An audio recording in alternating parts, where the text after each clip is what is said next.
Jæja, góðan daginn og heyrið ekki alveg vel í mér. Velkomin hingað til okkar Umhverfisstofnun og velkomin á kynningafundum Grænu skrefin. Ég heiti Hólmfríður Þorsteinsdóttir og hef verið svona umsjónar eða verkefnisstjóri Grænna skrefa síðan að við tókum við þessu verkefni 2015 hjá Umhverfisstofnun.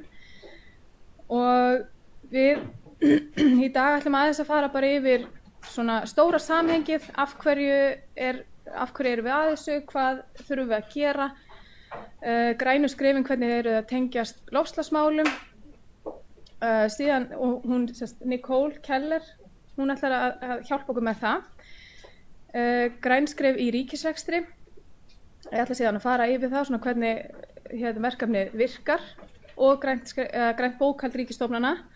Og síðan í lokin að þeir sem hafa áhuga þá hugsaði með mér að rölta aðeins með ykkur bara húsnæði ef ykkur langaði til þess að sjá svona ýmis konar dæmi sem að við hjá Umhverfisstofnun erum að vinna að hérna innanhús og hvernig við erum að innleiða rauninni Grænu skrefin umhverfismál.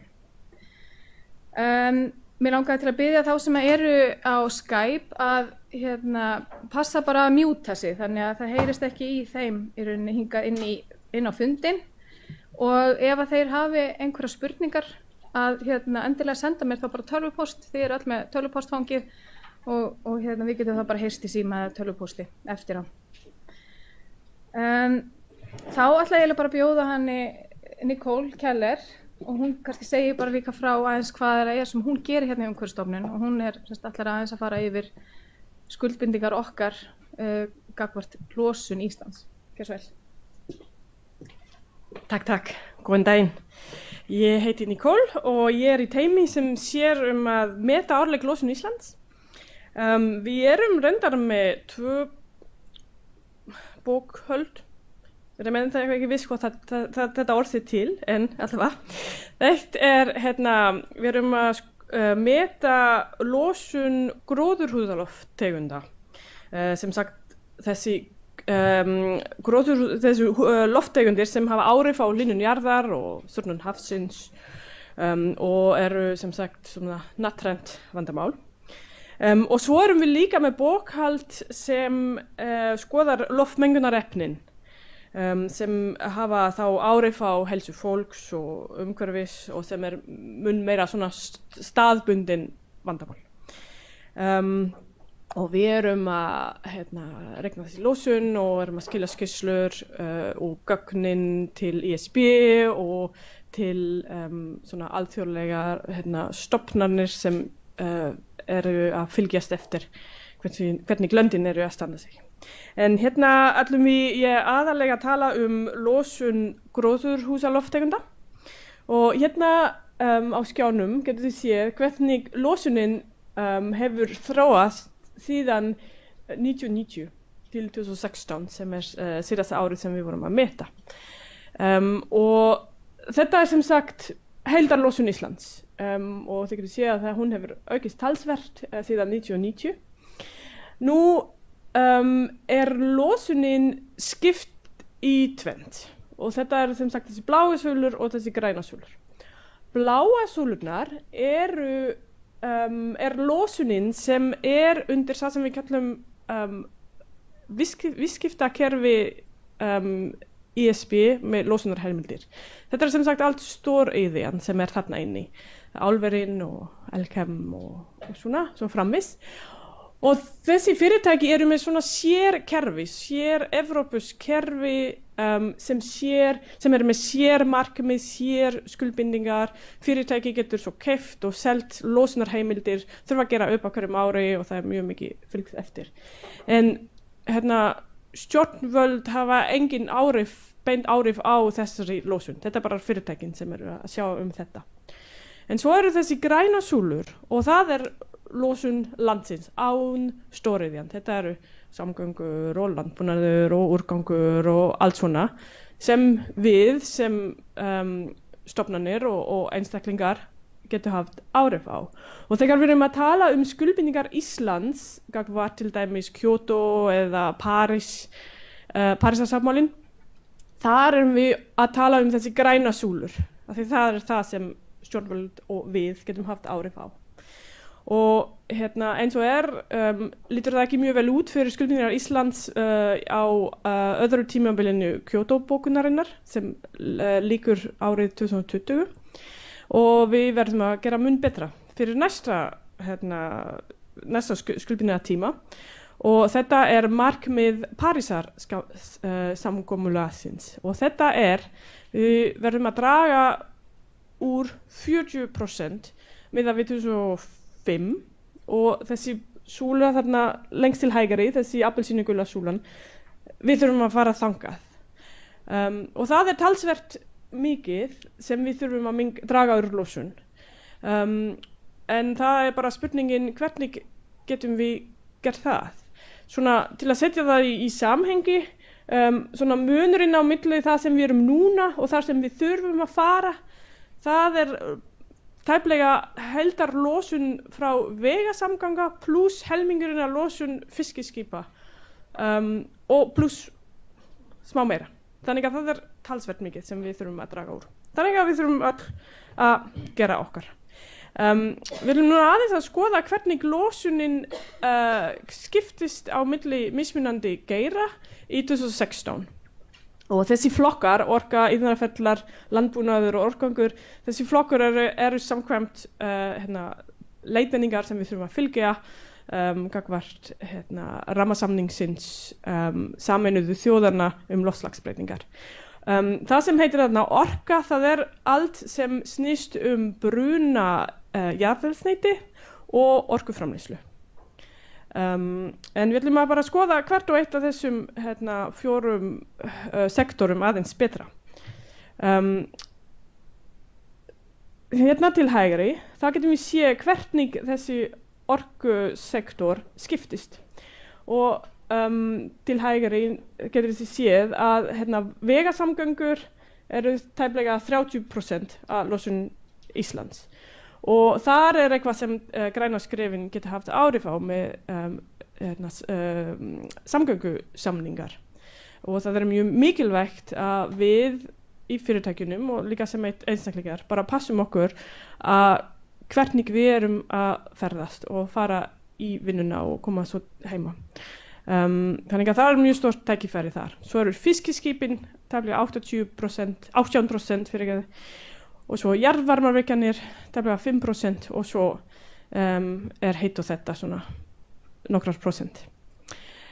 Svo næsta skref, næsta flokkur, það iðnaðarferlar og efnanotkun. Og aftur þetta án stóriðjan. Stóriðjan ekki talið með hérna.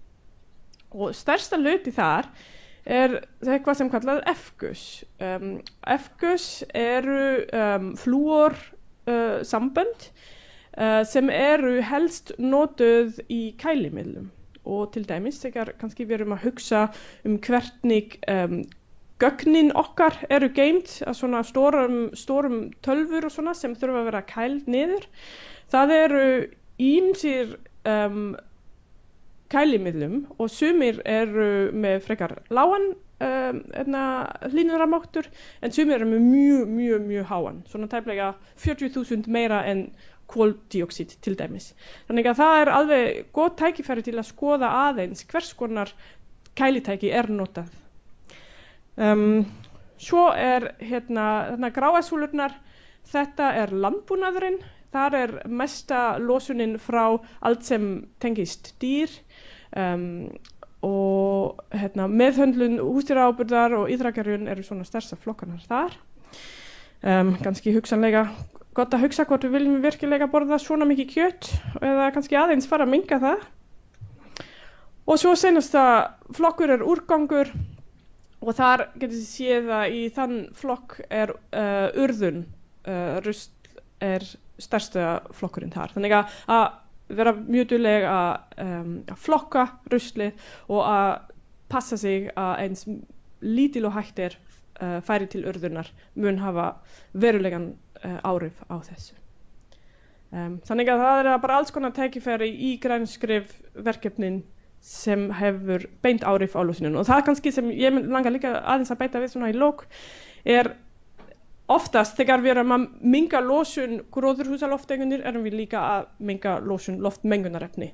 Þannig að þá erum við ekki bara að passa að það fer ekki allt of mikið af þessum gróðurhúsalofttegundir út í lofti, þá ætlum við líka að fara að anda betra loft. Takk fyrir.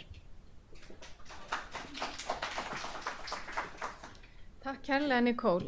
Eru einhver spurningar til hennar, kannski áður en að ef hún fær að stinga? Kannski það fyrir forveitilsakir, af hverju hver minnkunni frá 2006 til dagsins í dag í losun gróðurhúsalofttegunda? Það verður að spyrja hver minnkun frá 2006 til dagsins í dag í losun gróðurhúsalofttegunda. Nicole. Í grænu. Já, þessi grænu, það er búin að minnka pínu. Það er búin að vera minnka næstum því allstaðar fyrir utan vegasamgöngur. Vegasamgöngur hafa farið upp. En til dæmis sjávarútvegurinn hefur farið niður og það er bara næstum því í öllum flokkum bara aðeins svona smá saman niður. En vegasamgöngur, það var mjög mikið stökk líka núna á milli 2015 og 2016 og það er náttúrulega líka áhrif alla ferðamanna. Og eina sem kannski aðeins út fyrir boxið og ekki ykkar verkefningu, það þessar flugsamgöngur. Við horfum á okkur kannski vera að reyna að minnka grænusólurnar þarna, þess að eykst flug 307-falt miðað við síðustu 20 ár. Ykkur staðar verið að halda eitthvað utan þetta? Mátt segja spurninguna. Já, Gerður frá Veðurstofunni var að spyrja hvort hvernig þetta er með flugið, þó við séum að reyna að minnka aðeins, það hefur losun frá flugið aukist talsvert og hvort það sé haldið utan þetta, já. Í þessum grænum súlum innanlandsflug með, en það með utanlandsflug, millilandaflug, það er það er líka svona viðskiptakerfi fyrir flugið. Og já, Umhverfisstofnun heldur líka utan þetta, ekki ég persónulega en teymi okkar. Þannig jú, það er verið að fylgjast með og flugrekendur þurfa líka að gera upp losunina sína. Hvernig hefur Já, það hefur verið að aukast. Ég kann ekki alveg að segja hversu mikið þetta hefur verið, en jú, það er náttúrulega að sjálfsögðu á hverjum ári talsvert aukning. Já. Fleiri spurningar? Ok, þá bara þökkum við Nicole kærlega fyrir og höldum áfram. Sjá. Í græn skref í ríkisrekstri, eins og Nicole var búin að benda á, það er alveg góð tenging þarna á milli, loftslagsmála og grænna skrefa. Og ég ætla aðeins bara að fara yfir verkefnið, hvernig það virkar og framkvæmd þess. En upphafið er að 2011 verður til grænt bókhald hjá stýrihópi vistvæn innkaup ríkisins og síðan verður til þessi stefna, þannig að 2013 til 2016 og það stendur nú til að búa til nýja stefnu núna í ár. Og það sem kannski markar upphaf þessa verkefnis er að í könnun 2013 þá kemur fram ákveðið ákall frá forstjórum ríkisstofnana að þeim vanti einhverja aðstoð, einhverja leiðbeiningar það hvernig geta dregið úr umhverfisáhrifum. Þannig að það var svona kannski fyrsta upphafið af því það sem var að fara að skoða hvað væri hægt að gera. Og þá var tekið þetta verkefni Reykjavíkurborgar, græn skref og fengi leyfi hjá Reykjavíkurborg að þróa eða svona aðeins að aðlaga verkefnið að ríkisstofnunum. Og það skemmtilega við þetta verkefni er að það kemur einmitt frá Harvard háskóla upphaflega. Þannig að við erum að endurnýta alveg aftur og aftur þetta sama grunnkonsept. Eins og ég segi, þetta hófst frá 2014 og þá fengu 3 stofnanir fyrsta græna skrefið þarna í nóvember. Og síðan eru við hjá Umhverfisstofnun búin að hafa verkefni hjá okkur síðan 2015 í janúar. Markmið grænna skrefa er að fyrst og fremst að aðstoða ríkisstofnanir við að minnka umhverfisáhrif sín, að ríki verði fyrirmynd í umhverfismálum. Við heyrum mjög mikið undanfarið sérstaklega að almenningur er orðinn svolítið þreyttur á því að við svona byrðirnar eru svolítið settar yfir almenning. Almenningur þarf að gera hitt og þetta til þess að breyta og draga úr umhverfisáhrifum. En það er líka mikilvægt að ríkið, stofnanir ríkisins og fyrirtæki sýni líka svona séu ákveðin fyrirmynd í þessum málum og sýni gott fordæmi. Og síðan það þetta svona gulrótin fyrir margar stofnanir að draga úr rekstrarkostnaði. Það er allavega það sem að okkar upplifun af verkefninu, að það auðvitað fer eftir stærðum stofnana, að þá getur þetta verkefni haft áhrif í að minnka rekstrarkostnað. Mögulega einhver aðeins kostnaðar aukningi upphafi við að kaupa kannski flokkunartunnur eða eitthvað slíkt, en yfirleitt kemur það allt saman tilbaka. Og síðan þetta að auka veljan starfsmann og bæta starfsumhverfi þeirra. Ég man að þegar ég las þetta fyrst hugsaði með mér rosalega þetta svona langt frá því að hver er tengingin endilega þarna á milli grænna skrefa umhverfismála og velja starfsmanna. Jú, það er nefnilega það sem gerist er að okkar reynsla er að starfsmenn verða svo mikið stoltari og það er gaman að innleiða umhverfismál. Þetta er svo mikið umræðinu núna líka og okkur finnst við vera að taka þátt og gera eitthvað gott, þannig að okkur líður vel og að meiri segja að það er dæmi frá Tryggingastofnun þar sem að hreinlega bara við það að innleiða flokkun og grænu skrefun og ýmislegt að kaffistofnar hjá þeim urðu bara miklu snyrtilegri og fínni. Það einhvern veginn hafði þessi áhrif að fólk fór bara að ganga miklu betur Þannig að það getur verið ýmis konar ávinningur á þessu verkefni. Grænu skrefin eru sem sagt þannig að þeim er skipt í 5 skref og innan hvers þeirra eru mismargar aðgerðir. Flestar eru 37 og síðan fara þarna niður í 14 eitthvað slíkt og þær eru miserfiðar, þannig að það verður aðeins meiri þyngd eftir því sem hún kemur lengra og þið þurfið sérst að innleiða það bil 90% af aðgerðunum í hverju skrefi til þess að fá úttekt hjá Umhverfisstofnun og að fá síðan viðurkenningu frá ráðherra. Inn í hverju skrefi eru líka þessi megin flokkar sem við teljum hafa mest umhverfisáhrif í rekstri stofnana og það eru innkaup, miðlun og stjórnun, fundur, viðburðir, flokkun og minni sóun, rafmagn og húshitun og samgöngur. Þannig að það er alltaf aðgerðir innan þessara flokka í gegnum öll skrefin. Þannig að þau virka öll skrefin eru eins nema reyndar 5. skrefið svona aðeins öðruvísi, það er undirbúningur þá fyrir þá sem að vilja fá ISO-vottun. Þannig að þarna eru meira verkferlum og já, öllu sem að tengist þá ISO-vottun. Já, ég ætlaði líka bara endilega rétti bara hendi og spurjiði bara strax ef það er eitthvað sem að þeir eru að velta fyrir okkur. Við erum með mikinn efnivið fyrir stofnanir til þess að gefa þeim hugmyndir hvað er hægt að gera og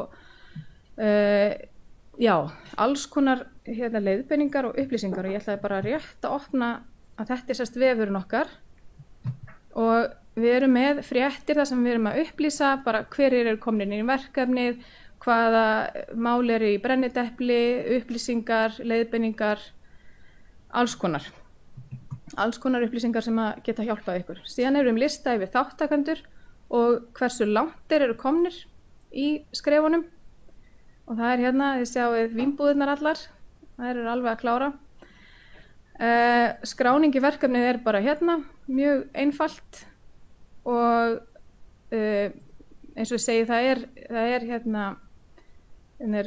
verkefnið og ég ætla að skoða aðeins vinnugögnin aftur að þau eru það er þá bara leiðbeiningar eða gátlistar eða gátlistin fyrir Excel gátlistin fyrir skrefin og síðan hægt að nota þessa leiðbeiningar til starfsmanna sem er fínt að prenta út og hafa svona upp í matsali einhverjum slíkum stað. Merkingar fyrir vinnustæðin, að þið geti fengið það líka hjá okkur og alls konar ítarefni, til dæmis flokkunarmerkingar, við vorum að fá þetta í gær, þannig að þeir sem eru ekki búin að merkja tunnurnar, að þá geta nýtt þessar merkingar, mjög bara svona einfaldar og þægilegar. Upplýsingar grænt bókhald, umhverfismerki og vefsíða græna lífstíl sem að við förum líka með. Já, og já, það er spurning. Það einhverjar útskýringar á þessu hvað felst í grænum innkaupum eða stjórnunum og svona umfjöllun það er spurt hvort það sé umfjöllun hvert atriði, miðlun og stjórnun og slíkt. Það er kannski ekki beinlínis umfjöllun flokkinn en það eru aðgerðir sem segja nákvæmlega hvað þú átt að gera og ég fer aðeins yfir það hvað aðgerðir geta verið í hérna á eftir með sjá. Við höldum þá bara áfram. Já, þannig það er svona ýmislegt sem við erum með inn á vefsíðunni sem að þið getið nýtt ykkur. Það kom einhverjum líka. Já. Þú talar ISO-vottunina. Já. Þú talar ISO-vottun á verklagi, hvað varðar græn skref eða ISO-vottun á stofnuninni í heild? Það spurt ISO-vottun, já, það er verið að tala ISO-vottun fyrir stofnunina í heild, ekki grænu skrefin í raun og veru. Nei. Ávinningur verkefnisins, það sem við höfum tekið eftir og hafa verið bæði spurningalistar sendir út á stofnanir og ég reyndar vann mastersverkefni mitt sem að snýrist ávinning verkefnisins í umhverfisfræðinni, að þá var þetta sem að við sáum að það er þessi samfélagslega ábyrgð sem að eru stóri kannski punkturinn í þessu verkefni, bætt ímynd stofnana, að fólki finnst að þetta skiptir máli út á við að við séum með og tökum þátt og séum að reyna að gera eitthvað. Ánægðara starfsfólk, líka ný þekking, að það er annað að það er líka bara gott að gefa fólki ný verkefni. Það er svona aðeins, maður svona breytir aðeins fas og við til dæmis skiptum alla fulltrúa í umhverfisráði núna á síðasta ári og það meiri sér innan umhverfisstofnunar þá hefur það þessi áhrif að þessi nýju meðlimir eru svona eru meiri eldmóður, það fer að einhver sem notaði aðalega bílinn til þess að komast til og frá en núna fær hann að ganga á hjóla þannig að því að hann vill vera fyrirmynd fyrir alla hinina og þannig að þetta svona hefur allt saman áhrif. Og betri nýting aðfanga, það er til dæmis matarsón sem að ég get sýnt ykkur aðeins á eftir. Og pappír og hvað sem rekstrarkostnaður lækkar í flestum tilfellum sem ég segi. Og síðan þessi sé sýnilegur árangur í grænu bókhaldi og við förum aðeins yfir það á eftir. Já, spurning.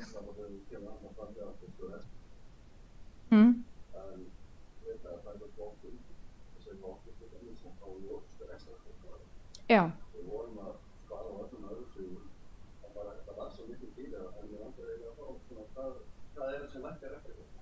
Það er spurt hvað er það sem lækkar rekstrarkostnað. Það er til dæmis orkunotkun, hiti og rafmagn. Já, ég meina ef það er farið í ákveðna breytingar eins og bara, auðvitað fyrir þetta allt eftir stærð stofnana. Við erum að tala það er allt öðruvísi að Háskóli Íslands fari að slökkva á öllum tölvunum í tölvuverinu. Það hefur gríðarleg áhrif innan stofnunar þar. En hjá okkur þá erum við að sjá voðalega litla breytingar því við erum í rauninni búin að reyna að draga úr öllu sem við mögulega getum gert. En það er úrgangurinn og það er líka samgöngunar. Af því að við getum til dæmis tekið dæmi bílinn okkar að því miður að þá erum við erum með bíl sem er rafbíl 100%. En því miður þá erum við einhvern veginn að nota svolítið mikið af leigubílum líka. Og þar erum við að eyða 1,5 milljón á ári. Þannig að bara með því að bæta nýtingu á rafbílum og breyta svona aðeins fá fleiri til þess að hjóla á fundi eða taka strætó og eitthvað slíkt, að þá getum við líka breytt þessu. Innan samt þeirra marka að við erum ekki að eyða of löngum tíma í ferðalög. Það er alls ekki eitthvað sem við erum að horfa til. En það eru ákveðnar stofnanir sem eru alveg þannig settar að það er bara einfalt að stökkva upp í strætó og hlemmi og voru komin miklu fljótar heldur en að vera að brasa með bíl og finna stæðið og annað. Þannig að það er svona, Já, og með rekstrarkostnaðinn, það er ódýrara að sækja flokkaðan úrgang heldur en almennan úrgang. Það munar alveg helling þar. En tíðni, þetta hefur líka að gera með tíðni, hversu oft er losað og auðvitað fjölda tunna, af því að við erum að borga leigu fyrir tunnurnar og slíkt. Þannig að það er ekkert alltaf sem að þetta veldur það sem er hagræðingi þessu. Í dag eru 58 stofnanir komnar í verkefnið og þetta eru samt sem áður það bil 200 starfsstöðvar, af því að við höfum ákveðið það að við viljum að hver og ein starfsstöð innleiði verkefni hjá sér. Við erum bara alls konar út allt land og það sem á við kannski hérna í Reykjavík á ekkert við á Akureyri eða Egilsstöðum einhvers staðar annars staðar. Og líka þetta að við viljum að verkefni sé nær fólkinu sem er eða ætti að vera að innleiða það. Það er eitt að það sé innleitt svona verkefni í höfuðstöðum, en það hefur ekkert endilega sömu áhrif út á landi eða annars staðar. Þannig að við höfum gert það og það sést við tölum frekar að það sé það bil 200 starfsstöðvar í verkefninu, en það eru þegar 103 þeirra komna með fyrsta skrefið og 80 komna með skref 2. Þannig að þær sem eru þá komnar í verkefnið eru virkilega bara duglegar við að keyra þetta í gegn. Það er spurning, já.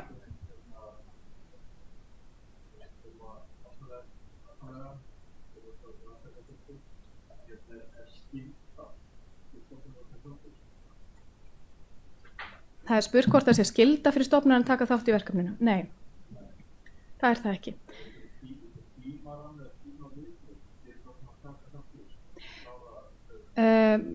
Hvort það sé tímarammi, nei, það er það ekki heldur, af því að stofnanir eru bara að gera þetta misrætt, sumar jafnvel bara að fá fyrsta skrefi á 4 mánuðum, aðrar á ári, eitthvað slíkt. Það er mjög misjafnt svona hversu fljótt er að innleiða þetta.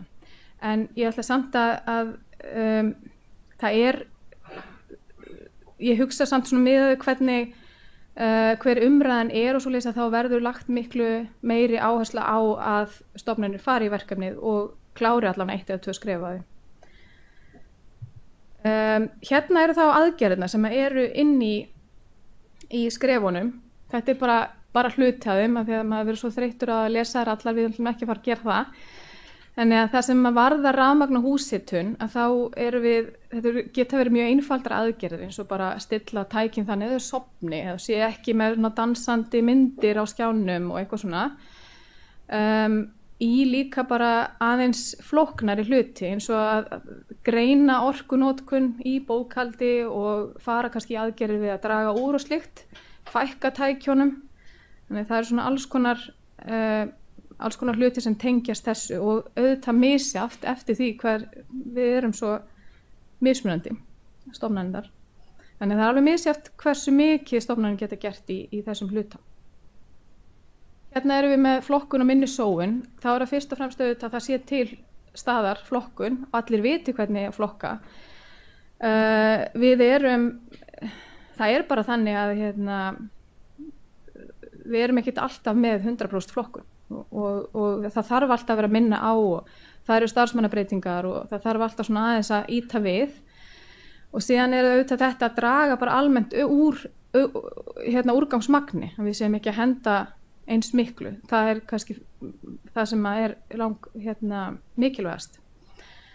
Auka, eins og segi, flokkun og endurnotkun, fækka ruslatönnum, auka rafræn gögn og kannski rafrænar útsendingar og allt þetta.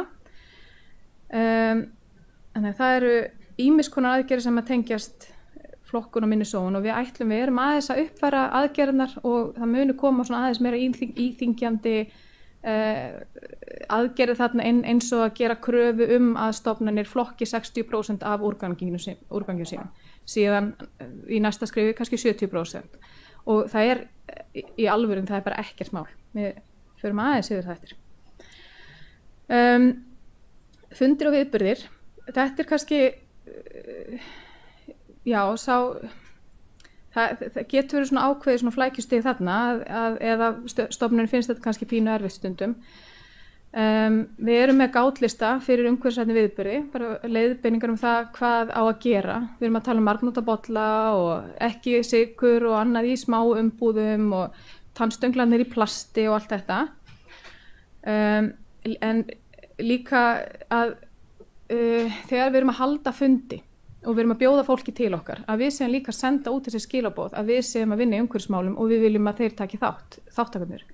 Þannig að við sendum út fundarboð eða við erum að auglýsa stóra fundi, ársfundi eða eitthvað slíkt, að þá hvetjum við fólk til þess að koma með vistvæni hætti. Við bendum á strætóstoppin eða hvaða leiðir fara fram hjá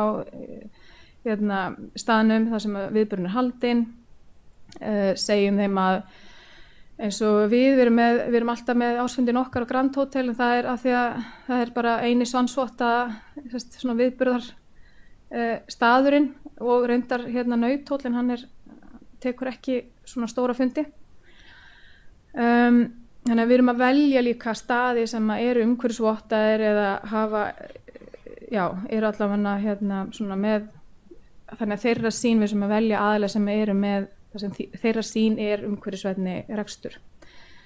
Og síðan er þetta að draga úr ferðalögum, bjóða upp á fjarfundi. Það er kannski eitthvað sem við getum líka lagað og bætt við. Samgöngur, hjá flestum er þetta auðvitað það sem við erum kannski að tala um, það sem að losun er langstærst hjá okkur. Að það er þá að bjóða upp á samgöngusamninga. Það er auðvitað alltaf þetta að kynna og hvetja, það þarf alltaf að halda því svolítið við og maður þarf að vera svolítið virkur í því að þegar fólk er svo fljótt að gleyma, við erum öll við erum svolítið fljót að því. Taka þátt til dæmis í hjóla í vinnuna, gera eitthvað svona skemmtilegt í kringum það, pínu pepp og hafa þetta svolítið gaman. Bjóða líka upp á snyrti aðstöðu fyrir gangandi og hjólandi. Þannig að þeir geti þá komið lengra að og geti farið í sturtu. Umhverfisvænni leigu- og bílaleigubílar. Þarna getum við líka haft áhrif út á við, að þegar við erum í þessu verkefni þá er ein krafan að leigubílarnir sem við óskum eftir séu vistvænir. Það heitir það, en þeir losa í rauninni 120 grömm af CO2 á kílómetr, sem er kannski ekki alveg það besta sem við myndum vilja í dag.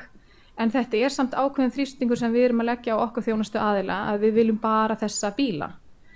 En næsta skref hjá okkur ætti þá líka að vera það að við óskum bara eftir bílum sem eru rafmagnsbílar eða metanbílar eða eitthvað slíkt. Þannig að við göngum alltaf aðeins lengra við að ýta og þrýsta. Að vinnustaðurinn bjóði upp á hjól, það er eiginlega alveg ótrúlega, við getum hjóla miklu meira heldur en við höldum á fundi og slíkt, en auðvitað aftur, það fer algjörlega eftir vinnustöðunum og það er ekki gerð krafa hjól á vinnustöðum sem að það er engin tilgangur að hafa hjól. Þannig að við erum auðvitað aðlögum verkefnið að aðstæðum á hverjum stað fyrir sig. Og síðan er það auðvitað að greina losun og setja síðan markmið að draga úr losun vegna samgangna. Innkaupin, fresta innkaupum, draga úr neyslu. Þetta er svona skipta við umhverfisvottaða aðila, nákvæmlega eins og með viðburðina og þetta. Kaupa frekar lífrænt ræktaðar vörur. Þar erum við líka að senda út skilaboð. Við erum með kaffið okkar er lífrænt ræktað og það er miði á kaffivélina að þeir sem standa þá við hann að geta lesið kaffið og það sé lífrænt votta. Efnanotkun, hún sé minni og hún sé líka vistvænni. Og síðan erum við með nýtt verkefni, það er Facebook-hópur sem heitir Nytjamarkaður grænna skrefa, sem við erum mjög ánægð með. Þarna erum við að bjóða upp á vettvang fyrir ríkisstofnanir að auglýsa skrifstofu,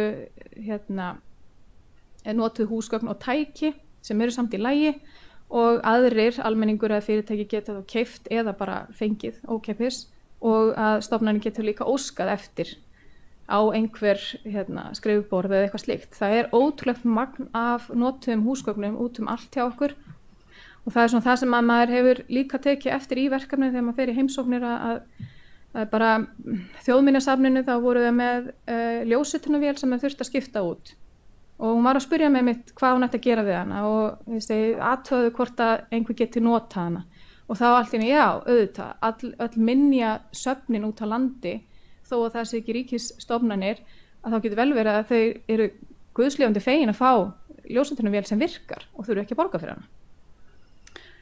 Þannig það er svona ýmislegt sem við getum gert. já, ég fór í vitlausa átt og af því ég var að tala umhverfisvottanir, lífræna ræktun og þetta, að þá erum við líka með leiðbeiningar inn á vef Umhverfisstofnunar þessi merki, þessi umhverfismerki sem að eru það sem við, ekki við, heldur bara eru kölluð áreiðanlegust í heiminum og þau eru ekkert svo mörg. Ég veit að oft er þetta hálfgerður frumskógur og við erum að sjá alls konar merkingar á vörum, en ef við lærum bara þessi og þá vitum við að vörurnar eru í lagi og við ættum þá kannski frekar að velja þær heldur en annað.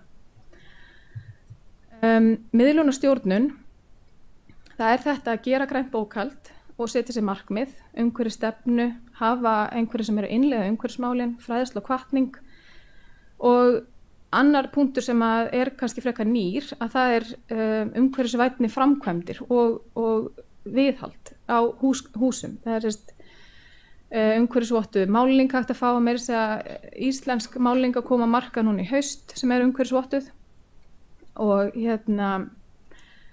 við erum að fara í framkvæmdir og breyta húsnæðinu okkar og við ætlum að fá svansvottun fyrir endurgerð húsnæðis eða endurbætur á húsnæði, það ekki, Lilja?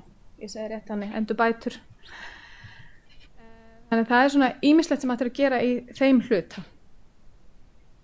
Svo er það græna bókhald ríkisstofnana. Ég ætlaði aðeins að fara yfir það þó að kannski það er eitthvað sem kemur yfirleitt svona aðeins á eftir grænu skrefunum en þessi tvö verkefni vinna svo vel saman að við erum að innleiða aðgerðir sem er að draga úr umhverfisáhrifum og notum síðan grænt bókhald til þess að fylgjast með hverjar eru niðurstöðnar, eru við að draga úr eða eru við að auka notkun á einhverju.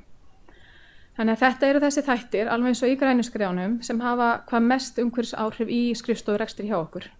Úrgangur, pappír, samgöngur, hítur, rafmagn, efnanotkun, samgöngusamningarnir, það er nýtt sem við settum inn. Þannig að þetta, já, það er spurning. Og eins og einu skrifstofu, við erum að yfirgefa grænu skrefin kynlífi.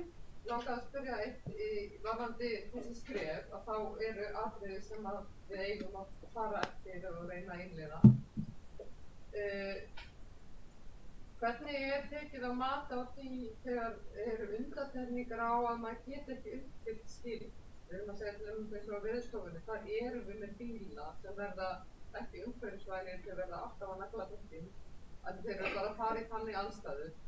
Er það ásættanlegt að það kemur rökrændar skýring við? Já, það er verið að spyrja hversu mikið er hægt að aðlaga aðgerðirnar að einstaka stofnunum eins og með samgöngur þar sem að stofnanir þurfa að nota ákveðna típur af bílum og vera þá með nagladekk og annað.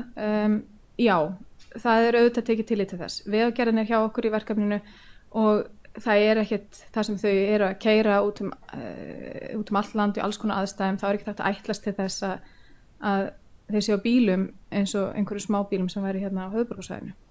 Þannig að já, algjörlega. Það er alveg, við metum hvert fyrir sig í rauninni. Þannig að þetta er kannski ekki alltaf sömu niðurstöðurnar. Og það er bara þannig að hver stofnun, hún bara útskýrir, gefur skýringar á því af hverju hún telur þessa aðgerð ekki eiga við eða af hverju ekki hægt að ná henni og þá er alltaf hægt að gera eitthvað annað í staðinn líka. Eða ef aðgerðir bara eiga hreinlega ekki við að þá eru þær núllastar í rauninni út úr verkefninu. Þannig að þær draga ekki niður. Þannig að eins og ég segi, við erum ólík og hlutirnir eru ekki, þetta er ekki svona klift og skoru allir eins, þannig að það þarf að vera ákveðin aðlögun í verkefninu vegna þessa. En já, við aftur með græna bókhaldið, það er bara það sama að við erum með Excel-skjal, hérna er vefsíðan sem ég sýndi ykkur áðan, græn skref og við erum með hlekk hérna fyrir græna bókhaldi og hér er Excel-skjalið fyrir græna bókhaldi og þarna, það ekki bara, nei, þetta er svona, nei, hún vill ekki opna þetta, en allavega þá er einfalt, þetta er bara Excel-skjal með flipum þar sem eru fyllt inn upplýsingar notkun á pappír, samgöngurnar, úrganginn, úrgangsmagnið og það er kannski, það er ekkert mál að fá þessu gögn í dag. Það er hreinlega bara að hringja í þann aðila sem er með sorphirðuna hjá okkur, að þeir eru að vigta allan úrgang sem að koma frá stofnunum og fyrirtækjum. Pappír og annað, þjónustuaðilar eru orðnir miklu liðlegri í dag að bara senda þessar upplýsingar þegar við köllum eftir þeim. Líka með leigubílana, að það er ekkert, og bílaleiguna, að það er ekkert mála að hringja bara og óska eftir hvað notum við bílana ykkar mikið og hver er losunin, og þeir bara senda það allt saman. Þannig að þetta verður alltaf auðveldra því fleiri sem eru líka að kalla eftir þessum upplýsingum, því fleiri sem þrýsta. Það er kannski líka bara rétt að sýna ykkur að þetta er aðalsíðan grænskref.is, en við erum líka Ríkiskaupur núna komið með þessa síðu til sín, vistvæn innkaup, vinn.is, og það eru alls konar upplýsingar innkaupamál, hvernig á að koma á vistvænum innkaupum, og það er hérna tengill inn á græna bókhaldi, og af því að við erum svona að færa við erum að færa í rauninu græna bókhaldi meira inn á grænu skrefin, að þá eru allar upplýsingar þar hérna inni en ekki á hinum staðnum ennþá. En hérna er einmitt takt að sjá niðurstöður þáttakanda. Það eru, stofnanir eru að skila grænu bókhaldi núna, þannig að það eru komna 12 inn eins og er. Og þetta er sérst pappír, og þá er hægt að skoða hvaða stofnun er hérna. Hérna eru sko fjármálaráðuneytið með 41 kíló af pappír á starfsmann. Og svo erum við með stofnun hérna sem er Menntaskólinn á Laugarvatni. Þar er þetta 0,58 kíló per starfsmann. Þannig að það er mikill munur hérna á stofnunum, og auðvitað bara eftir því hver starfsemin er. Það skiptir líka máli, en við getum ekki alltaf verið að bera okkur saman, við þurfum að finna bara sambærilega stofnanir frekar. Ræsti efni, síðan erum við með úrgangi líka, ferðalögin, flugið, flokkan, úrgang, og það er svona það sem við viljum fara að sjá hérna, er að úrgangur, það drægi úr úrgangsmagni og við sem að flokka meira. Já. Samband við bílaleigurnar og fá upplýsingar notkun í versta tilmið er þetta að fá þessu sömu upplýsingar hjá flugfélögunum. Já, það er verið að spyrja af því að það er hægt að fá upplýsingar frá bílaleigunum losun og notkun, og hvort það sé eins hægt að fá hjá flugfélögunum. Já, sko innanlandsflugfélögin, já, það er ekkert mál, og það er inni í græna bókhaldinu eru stuðlar líka, þannig að þið þurfið vera ekki að reikna út losunina sjálf fyrir innanlandsflug og ekki fyrir samgöngunar heldur, því við settum það inn til þess að auðvelda fólki að setja inn þessar losunartölur eða fá út losunartölunar. En flugið, þá reyndar eru þarna líka leiðbeiningar inn í skjalinu, en það er alþjóða flugmálastofnun sem heldur utan um það, og þar erum við að fá, það er handavinna við það. Það er alveg þá þarf að fara inn í kalkulator hjá þeim og setja inn flug til Kaupmannahafnar og til Ísland tilbaka. Þannig að þá reiknast út, við fáum alveg losunartölur og kílómetratölur þar í gegn. En það er handavinna að setja þessar upplýsingar inn. Það er kannski fyrst orðum stað, en ekki flókið. Önnur spurning?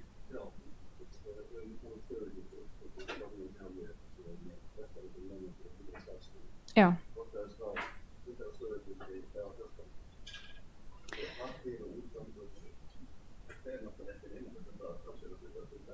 Já, það er verið að spyrja af því að, já, við erum með fulltrúa frá menntaskólanum í Kópavogi, að hvort að eiga að skrá starfsmannafjölda eða pluss nemendafjölda eða án nemenda. Af því, já, notkun á pappír og úrgangi, þetta hefur allt áhrif. Þetta við höfum ekki kannski, það er ekki margir skólar í verkefninu eins og framhaldsskólar.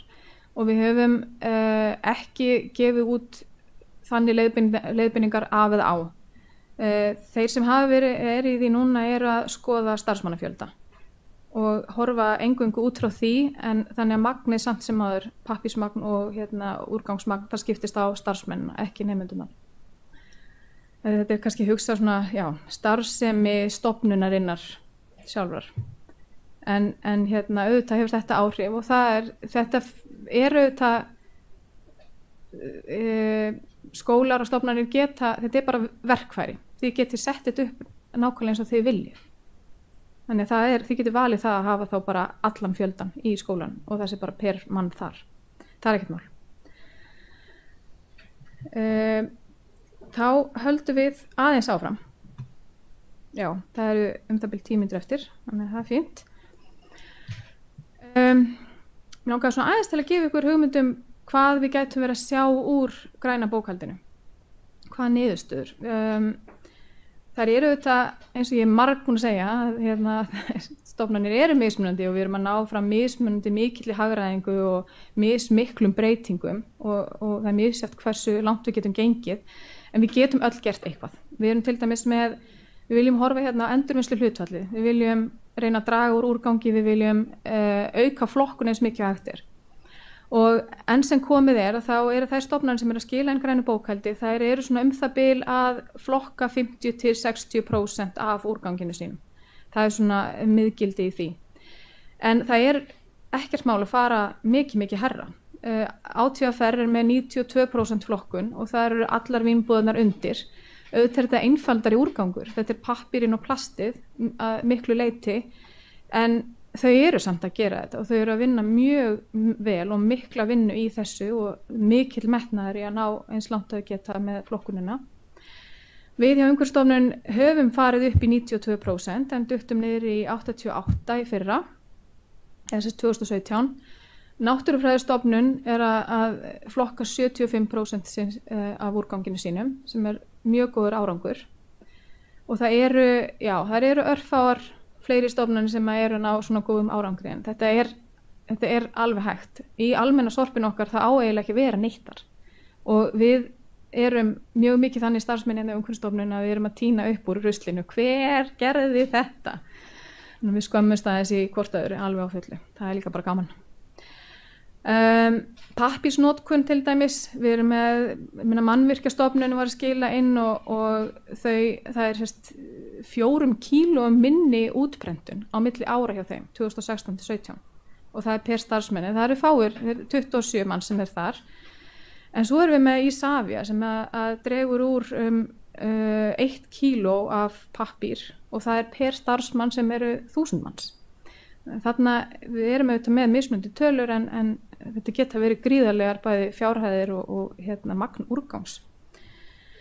Ein spurning varðandi endurvinnslu hlutfallið, náttúrulega ef ég skil rétt þá var það svo sem tekur við sorpinu þá svo sem mælir þetta fyrir ykkur ekki.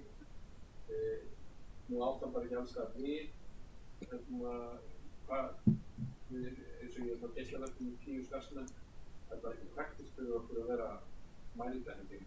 Nei, það er verið að spyrja hvernig er hægt að mæla þetta hjá svona minni stöðum sem eru þá kannski í húsnæði með öðrum líka og með úrgangssöfnun með öðrum. Já, það er alveg rétt að það flækir auðvitað málið og þá er það bara þannig að það sé bara ekkert hægt að finna þessar tölur. Við erum líka í vandræðum á ýmsum starfsstöðum hjá okkur, Akureyri, Egilsstöðum, þar sem við erum saman í húsnæði með mörgum öðrum og það bara er frekar erfitt að finna þessar tölur. Þannig það verður bara að meta það, hvernig það er. En það er þetta líka, einhverjar stofnanir eru að bregða það ráð að vigta hreinlega bara úrgangið sjálf í viku eða 2 til að sjá og meta svolítið hversu mikið þetta getur verið yfir árið. Svona aðeins til að gefa þeim hugmynd og þá geta þau borið saman þessar mælingar á hverju ári. En það er svo sem ýmislegt sem hægt er að pröfa og gera. Já, það er til dæmis hljóðbókasafnið var einmitt að lenda í því að þau geyma tunnuna sína úti og það er engin lóð, engin afmörkun á húsinu og þá lenda þau bara í því að það er fullt af fólki að setja alls konar rusl ofan í tunnunar hjá þeim og þá einmitt eru þau að fá mjög skekktar niðurstöður og þannig að þau bara ákvaða það, nú vigtum við bara allt sem fer út úr húsinu okkar og í tunnuna áður en að fer ónýna, við vigtum ekki tunnuna lengur. Það er svona hægt að leysa ýmislegt en alls ekki allt, það er alveg þannig. Við vorum aðeins að skoða líka svona, ef við skoðum heildarmyndina, heildarfjölda starfsmanna ríkisins sem eru 16.000 og jafnvel upp í 20.000 talsins, að við vorum aðeins að skoða pappírsnotkun árið 2015, sem þetta ef að allir myndu draga úr pappírsnotkun 28% sem var miðgildi þá, að þá var þetta 70 milljónir í sparnaði fyrir ríkið. Rafmagnsnotkun, ef við öll stofnanir værum að draga úr notkunum 5%, að þá væri þetta það bil 54 milljónir í sparnaði fyrir ríkið. Og það eins og eitt stykki, nú datt úr með nafnið á virkjuninni, Laxárvirkjun 1, held ég. Já, en þetta var sérst eitt stykki virkjun, minnsta virkjunin, en þetta eitt stykki virkjun. Þannig að þetta getur alveg skipt máli og það sem við erum þá að draga úr með rafmagnsnotkun, að við erum þá líka við þurfum að horfa á stóru myndina, við erum að fara að auka mjög notkun á rafmagnsbílum og þarna höfum við þá líka, við þurfum að draga kannski úr annar staðar á móti til þess að hafa rafmagn í bílana.